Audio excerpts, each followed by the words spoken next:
हमारे किसानों ने भी अजीब किस्मत पाई है। आजकल वो रुल रहे हैं, गंदम खेतों में पड़ी है, खरीदार कोई नहीं। किसानों का सब कुछ दांव पर लग चुका है। पिछले साल पुलिस और जिला इंतजामिया उनके पीछे थी और वो गिरफ्तारियों से बचने के लिए छुपे हुए थे। उनके डेरों और घरों पर छापे मारे जा रहे थे कि गंदम का टारगेट पूरा किया जाए।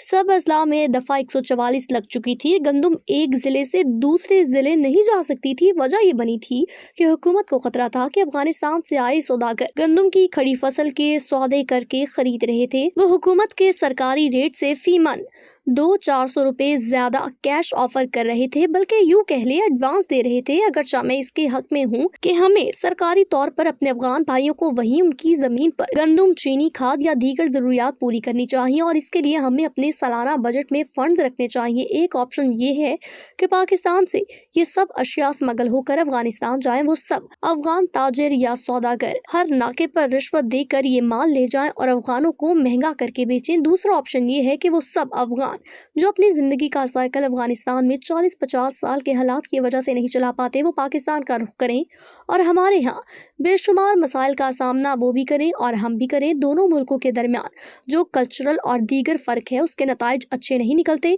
माजी में ये तजुर्बा हम दोनों को महंगा पड़ा है। गंदम इम्पोर्ट बहरान पर एक दोस्त का फोन आया कि आप अफगान फैक्टर ना भूलें जिन्हें गंदम या आटा पाकिस्तान से जाता है। खैर, अब तो अफगान महाजरीन को भी वापस भेजा जा रहा है और हम तवील मेजबानी करके भी अफगानों का दिल नहीं जीत सके। अफगानों की अक्सरियत हमें अपने मसाइल का जिम्मेदार समझती है और उनकी ये बात इतनी गलत भी नहीं।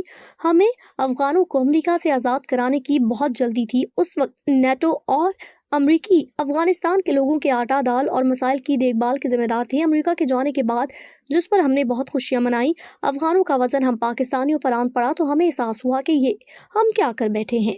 एक साबिक DGISI को मैंने खुद टीवी पर सुना कि हमने जनरल फैज को काबुल भेजकर जल्दी की। हमने जो शादियाने बजाए वो उल्टा हमारे गले पड़ गए। जब तक अमरीकी अफगानिस्तान में मौजूद थे तो वो तालिबान से खुद लड़ रहे थे और हमारे ताउन के वहाँ रहते थे।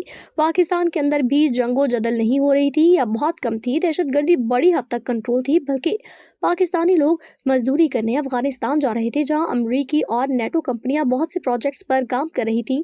पाकिस्तानी वहां से डॉलर्स लाते थे, लेकिन हमें बहुत जल्दी थी कि अफगानिस्तान आज़ाद होता कि हम अपने असासों को काबुल में लाकर खुद को महफूज तस्वर करें। इसलिए जनरल फैज सब्र न कर सके। अगले दिन काबुल में चाय पीते फरमान जारी किया कि सब ठीक हो जाएगा। अपने साथ वो 35,000 पाकिस्तानी तालिबान खानदान भी साथ लाए जो सवाब ऑपरेशन के बाद भाग गए थे। जिस वक्त हमें जरूरत थी कि हम छुप जाते, क्योंकि पूरी दुनिया खसूसन अमेरिका कोई बहाना ढूंढ रहे थे कि ये सब किसका किया धरा था, तो हमने काबुल में नमूदार होकर कहा, सर जी ये हमारा कारनामा है। जोश और जज्बात में भूल गए ये सब कुछ हमारे गले पड़ेगा। वही कुछ हुआ। अफगानों की नौजवान नस्ल तालिबान के साथ नहीं रह सकती थी। उन्होंने पाकिस्तान का रुख कर लिया। 5 से 10 लाख पाकिस्तान आए, खुसूसन इस्लामाबाद, और यूं पाकिस्तान जहां पहले से लाखों की तादाद में अफगान महाजरीन थे उनका बोझ बढ़ा। अमरीकी हमसे अलग खफा हुए और सारा मलबा पाकिस्तान पर डाल दिया। हालांकि कतर में मुज़ाकरात वो बरह रास्त तालिबान से खुद कर रहे थे। अब तालिबान ने खुद को अफगानिस्तान में जाहिर करना था कि वो पाकिस्तान की प्रॉक्सी नहीं है।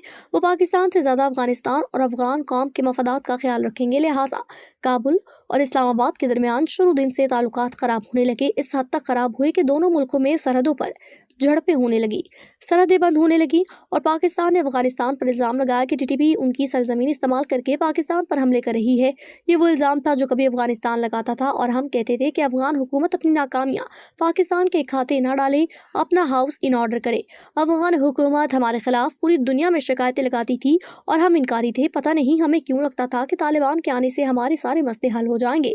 मुझे हैरानी होती है हमारे सियानों को ये बात क्यों ना समझ आए कि अमरीकी अफगानिस्तान से निकल गए तो उसे तालिबान की फतह समझा जाएगा। कलकला को पाकिस्तानी तालिबान भी इससे हौसला पकड़कर पाकिस्तानी रियासत पर हमलावर होंगे कि अफगान तालिबान काबुल पर हुकूमत कर सकते थे तो वो ये काम इस्लामाबाद में क्यों नहीं कर सकते। फिर हम पाकिस्तानियों ने तालिबान की फतवात को भी बढ़ा चढ़ा कर पेश किया। उन्होंने 2 सुपर पावर्स को शिकस्त दे दी। ये किसी को याद ना रहा कि रूस को शिकस्त में बड़ा किरदार अमेरिका और यूरोप का था, जिन्होंने असला दिया, डॉलर्स दिए, आलमी सपोर्ट दी, अफगान महाजरीन को बरसों तक खुराक दी, आज तक दे रहे हैं। क्या मुजाहिदीन अमरीकी, यूरोप और पाकिस्तान की सपोर्ट के बगैर रूस को अफगानिस्तान से निकाल सकते थे? दूसरे, ये कम्युनिज्म और कैपिटलिज्म में बर्तरी की जंग थी जिसमें फतह कैपिटलिज्म की हुई, चाहे अब उसका सेहरा मुजाहिदीन के सर बांध दें। इस तरह अमेरिका भी उस वक्त अफगानिस्तान से गया जब उसने अपने मकासद हासिल कर लिए। आजकल امریکہ اور طالبان کا داعش کے خلاف اتحاد چل رہا ہے۔ کل کے دشمن اب دوست بن رہے ہیں۔ ہم خود کو طالبان کا گاڈ فادر کہتے تھے،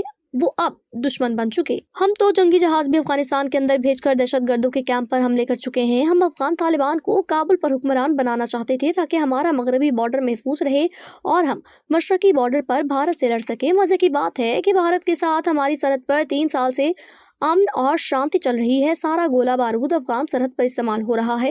کبھی افغان حکومت ہمارے خلاف امریکہ کو شکایتیں لگاتی تھی کہ ہم طالبان کو پاکستان میں محفوظ ٹھکانے دے کر انہیں افغانستان میں امن خراب کرنے کے لیے استعمال کر رہے ہیں۔ آج ہم اپنے انہی لاڈلے طالبان کی شکایتیں امریکہ کو لگا رہے ہیں کہ دیکھیں وہ پاکستانی طالبان کو اپنے ہاں سے پاکستان کے اندر دہشت گردی کے لیے بھیج رہے ہیں۔ بات گندم سے شروع ہوئی تھی، کہاں پہنچ گئی؟ ہم تو چلے تھے افغانستان کو اپنا 5واں صوبہ بنانے۔ افغانوں نے بڑا منع کیا، ہم نہ مانے۔ ہمیں 44 سال تک افغانستان میں مداخلت کر کے کیا ملا؟ اپنے وسائل وہاں خرچ کیے، گندم چینی اسمگل کرائے، ڈالر اسمگل کرائے، بیچارے لاکھوں افغانیوں کو دربدر کیا، پاکستان کی اکانومی تباہ کی، دہشت گردی میں ہزاروں معصوم مروا دیے، اور آج کل اپنے سابقہ ہیروز طالبان کے ساتھ ہم خود جنگ لڑ رہے ہیں، جبکہ طالبان اب امریکہ سے دوستی کر رہے ہیں جن کے خلاف ہم انہیں 20 سال لڑاتے رہے۔ ہم سے کوئی بڑا سیانہ ہے تو سامنے آئے۔